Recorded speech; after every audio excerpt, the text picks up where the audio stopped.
Ethan Hayes had never trusted official orders since the day his team was betrayed.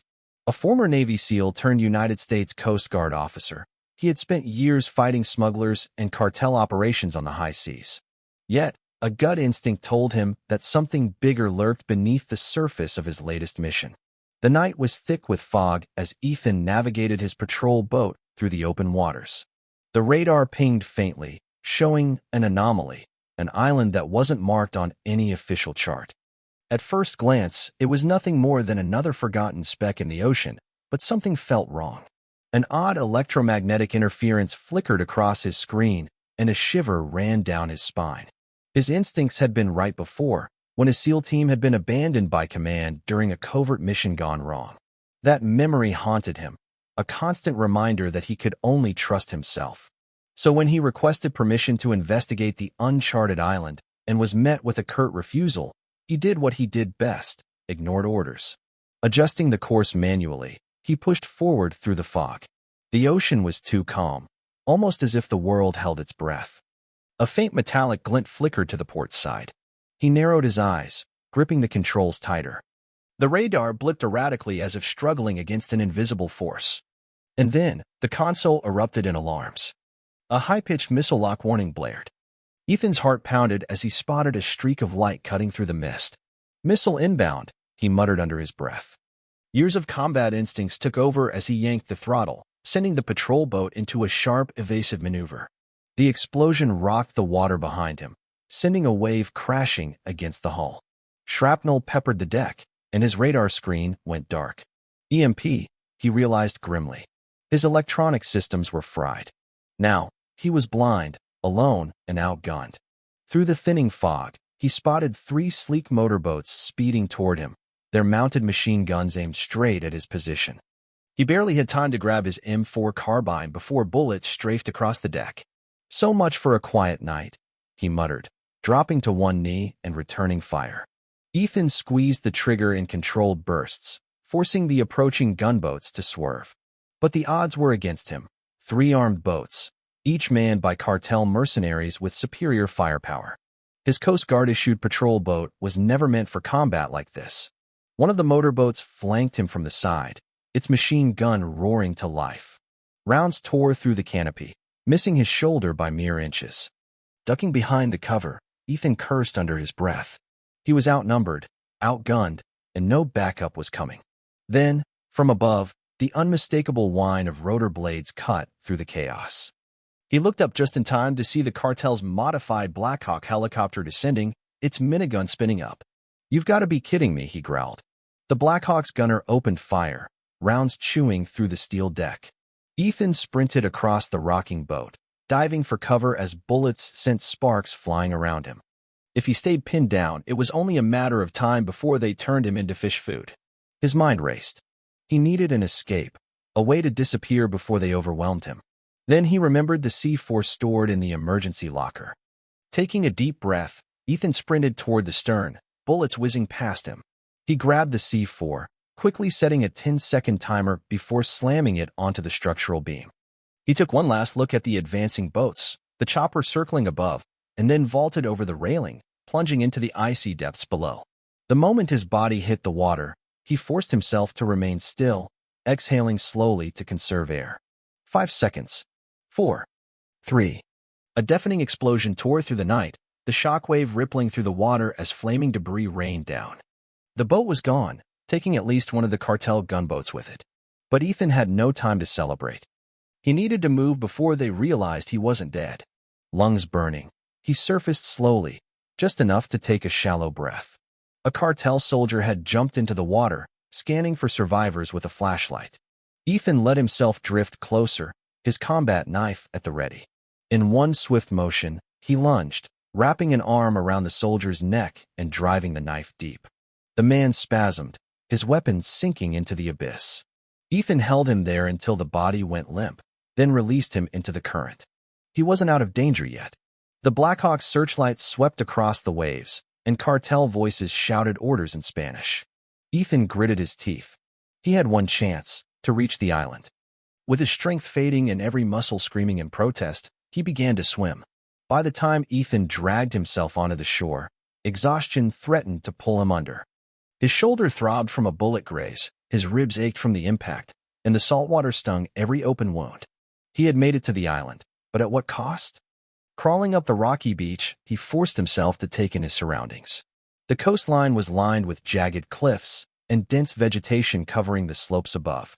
It was a natural fortress, a place meant to keep people out, or keep something in. His ears caught distant voices and the sharp snap of boots against gravel. The cartel was here, and they were looking for him.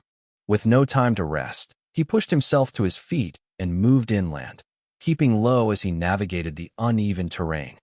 His mind replayed the missile strike, the electromagnetic interference, and the gunboats waiting in ambush. This wasn't a simple smuggling operation. Something much bigger was at play, and he was going to find out what.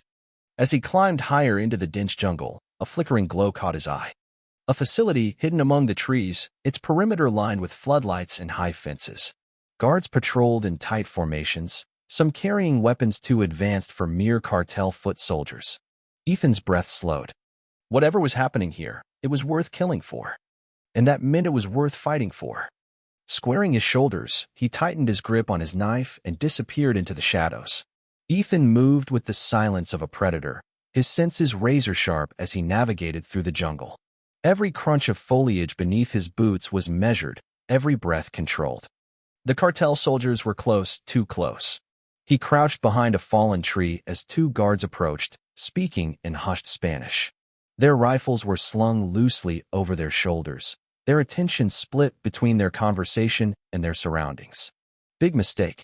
With lethal precision, Ethan surged forward, taking the first man down with a swift, brutal strike to the throat.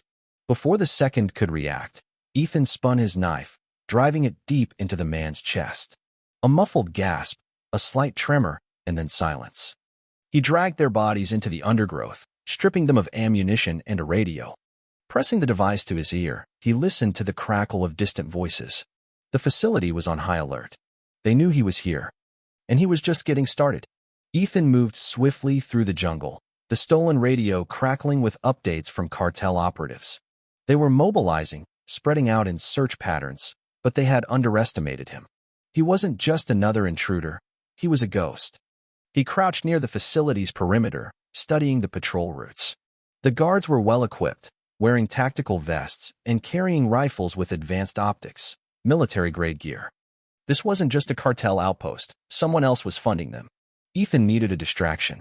He retrieved a small explosive charge from his belt and set the timer for 30 seconds before hurling it toward a fuel supply near a cluster of trucks. The explosion ripped through the silence, sending flames and debris skyward. The base erupted in shouts as guards rushed toward the blast site. Using the chaos to his advantage, Ethan slipped through a gap in the fence, pressing his back against the cold concrete wall of a storage building. He moved inside, navigating through dimly lit corridors lined with crates stamped with unfamiliar logos. A glance at their labels confirmed his suspicions: biochemical research materials. At the heart of this facility, something more dangerous than drugs or weapons was being developed. Ethan made his way deeper into the compound, hacking into a computer terminal in a deserted office. Files on the screen confirmed his worst fears. This was a testing ground for a bioenhancement program. The cartel was working with an unknown entity to create something beyond humans. The documents mentioned a name: Project Revenant. Before he could dig further, the sound of footsteps sent him ducking behind a desk. Two men entered, one of them dressed differently from the others, his movements precise, his gaze sharp. A military operative, not a cartel. Ethan listened as they spoke in hushed Spanish. Dr. Vargas says the serum is nearly perfected, the operative said. The prototype survived last night's test run. If this works, we won't need an army, just a handful of revenants. Ethan clenched his jaw. He had heard enough. He waited until the men left before slipping out of the office, his mission now clear: shut this operation down before they could mass-produce these so-called revenants. Ethan moved toward the lower levels, where he suspected they were housing their test subjects. He crept through dim corridors, past glass-walled labs filled with scientists monitoring test tubes of glowing liquid. Then he saw it. Behind a reinforced glass wall stood a figure, unlike any human he had ever encountered. A man, once, but now transformed. His muscles unnaturally developed, his skin laced with dark veins. His eyes were hollow, his breathing steady but inhumanly controlled. A revenant. Ethan pressed his lips into a tight line. Whatever experiment they were running, it had worked. And now, he had to stop it before they unleashed an army of these things. Ethan set his explosives along the lab's support structures, ensuring maximum destruction. He needed to level this place. He activated a silent alarm jammer he had lifted from the security office, buying himself time. Just as he was about to leave, the glass chamber holding the revenant began to drain, the locks disengaging. The creature's eyes snapped open. Ethan barely had time to react before the thing charged, slamming through the remains of its cell. He fired 2 quick shots into its chest, but it barely flinched. It moved with terrifying speed, swiping at him with enough force to send him crashing into a steel cabinet. Scrambling to his feet, Ethan grabbed a nearby nitrogen canister and smashed the release valve, spraying freezing mist at the revenant. It snarled, slowing just enough for Ethan to grab his knife and drive it into its neck. The thing staggered, gurgled, and then collapsed. Ethan exhaled sharply. He had seconds before reinforcements arrived. He detonated the charges and ran. The facility erupted in flames as Ethan sprinted through the underground tunnels, heat licking at his back. Alarms blared as Cartel soldiers scrambled in panic. Ahead, he spotted a loading bay with an armored truck. It was his way out. A few guards stood between him and the exit. He didn't hesitate. Moving with deadly precision, he took them down one by one before climbing into the truck and slamming the gas pedal. The compound collapsed behind him in a fiery inferno. Ethan drove through the night, his body battered, his mind racing. Project Revenant wasn't over. The files he had retrieved spoke of another facility, one hidden deep within a classified military base. He wasn't done. Not yet. As the sun rose over the horizon, Ethan made a silent vow. He would hunt down the people behind this, and he would end them.